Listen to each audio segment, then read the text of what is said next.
Mark, before we go, we're always running out of time. I just want to raise this education question. I mean, there's a massive teacher shortage in New South Wales. The results in the classroom don't bear comparison with those of overseas countries. 1 in 5 teenagers, boys, is illiterate.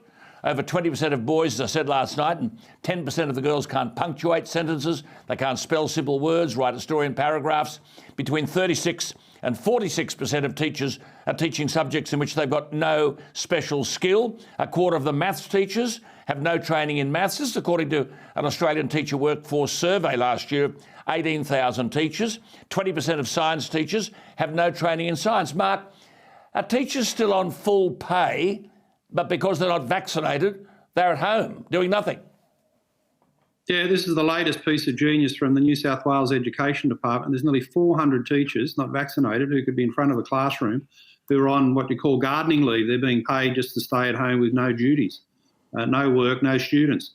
So we need them desperately in the classroom. We need the 9,000. Didn't Premier Perrottet say he wanted them in the classroom? Yeah, he said he spoke to the Secretary's board. He spoke to the Secretary of the Education Department and said, get these teachers back teaching. But she said no. Well, you might as well make her the Premier out. You know, who's running the state? When a bureaucrat unelected can be calling the shots. It's like what happened with Kerry Chant and health advice. If you've got weak leadership among your politicians, well, the bureaucrats have a picnic. Absolutely. And unfortunately, some interest suffers. Just before you go, there's currently a conference going on in Wollongong. The theme will be phosphorescence. Teachers will listen to presentations on finding your light and rekindling your internal flame. And the left-wing journalist Julia Baird will encourage school principals who are attending to keep placing one foot on the earth, then the other to seek out ancient paths and forests, certain in the knowledge that others have endured before us. Mark, when will the voter and the parent wake up that they're being dudded? Well, dudded massively. These are high school principals who should be at their schools dealing with the teacher shortage crisis and, if need be, get in front of the classroom themselves and do some teaching. I mean, that's a good solution for the principals to get back on the job and fill the gaps. Instead, they're wasting their time at North Wollongong there on the coast with this rubbish. It's like a hippie commune from Nimbin playing around with crystals and kumbaya.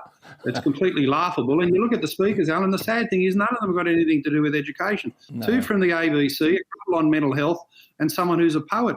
New South Wales, 15-year-olds. I mean, and you mentioned some of the data early on. Let me just put in another one, I think the worst figure.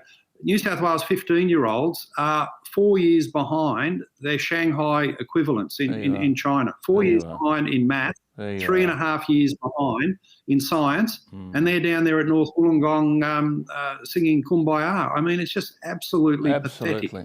Good on you, Mark. Always wonderful to talk. Thank you for the homework you do. Thank you for the insights. Talk next week, eh?